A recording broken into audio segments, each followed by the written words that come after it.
ilaha illallah, la ilaha illallah, la ilaha illallah. A'udhu billahi minash shaitanir rajim. Bismillahir rahmanir rahim. Wassalatu wassalamu ala rasulillah Sayyidina Muhammad sallallahu alayhi wa sallam. Louange à Dieu, louange au prophète Muhammad sallallahu alayhi wa sallam. Ziar à notre vénéré Maulana Cheikh Babassi. Aujourd'hui, nous allons apporter des éclaircissements sur le dars passé. Parce que l'être humain doit bien gérer sa vie, car c'est cette présente vie qui doit lui faire comprendre la sienne. À bien regarder le monde, on saura que son existence n'est pas simplement pour jouer. Et à bien la regarder, on constate que c'est par la vérité qu'elle existe. C'est pourquoi l'homme ne doit pas opter pour des futilités, à plus forte raison pour son existence. Car si on acquiert le soi-même, on a tout. Mais si on le perd, on perd tout. Être efficient est la marque de la maîtrise de soi-même. L'enseignement que dispensent toutes les religions, même si on n'était pas des croyants, l'être humain devait naturellement être ainsi.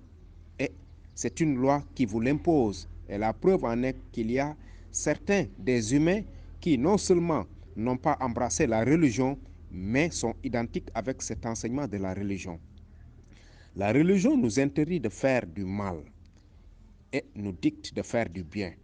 Elle nous oblige d'être nous-mêmes. Être un homme parfait avec un esprit et des idées claires.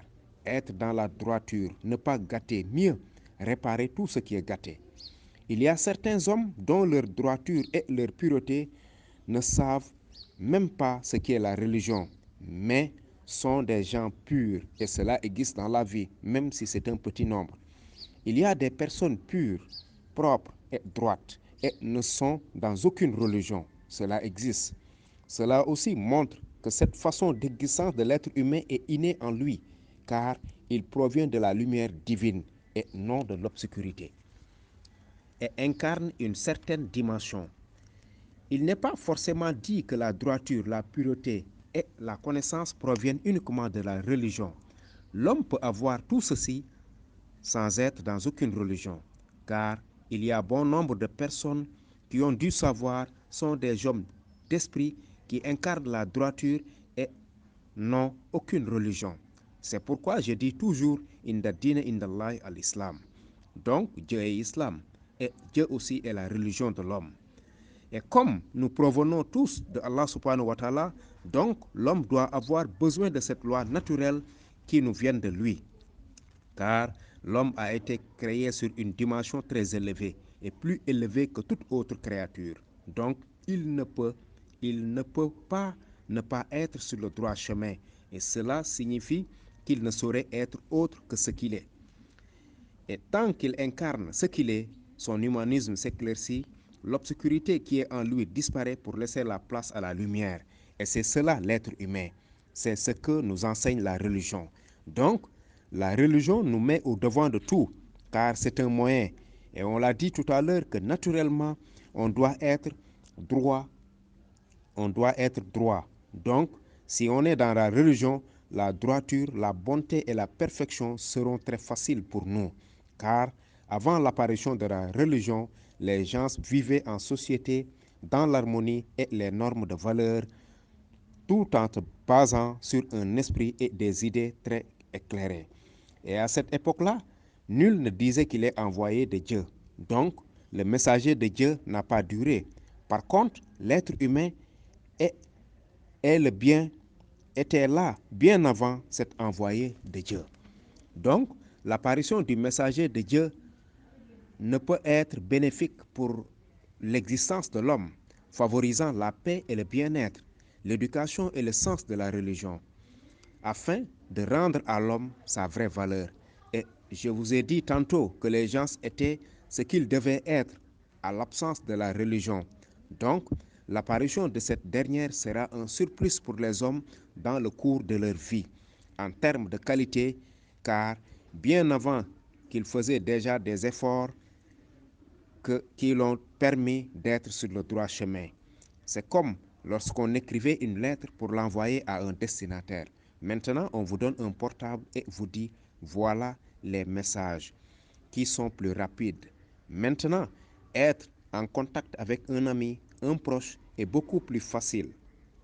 Donc, retenons que la religion est bénéfique pour l'être humain.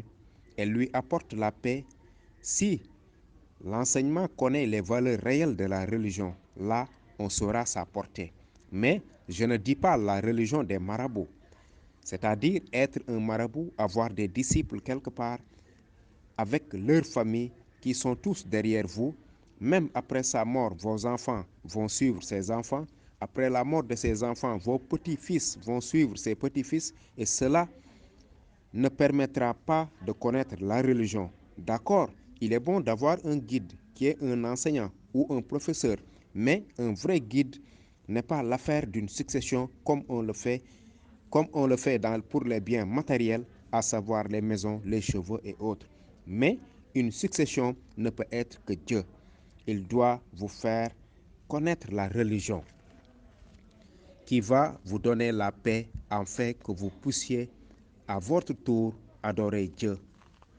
Et si tout le monde le faisait ainsi, il n'y aurait que la paix, car la religion participe à l'éveil de l'être humain.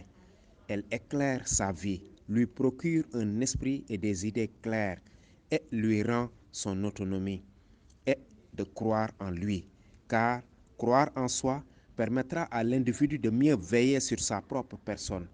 Et on ne peut croire en soi sans le savoir, c'est-à-dire sans la connaissance, car il n'y a pas d'intermédiaire entre toi-même. Je ne peux pas pénétrer en toi pour te donner des conseils. Ton esprit t'appartient, donc libre à toi de tes pensées et de tes actes. Je ne peux faire connexion avec toi afin de te dispenser des cours. Mais toi aussi, c'est par ton esprit que tu vas tout faire pour comprendre cet enseignement. Donc, redoublons d'efforts dans ce mois de Ramadan. Il ne reste plus beaucoup, mais suffisamment pour faire des prières et cela sera une bénédiction pour tout disciple éveillé. Alhamdulillah. Assalamu alaikum wa rahmatullahi ta'ala wa barakatuhu. La ilaha illallah, borom bi la ilaha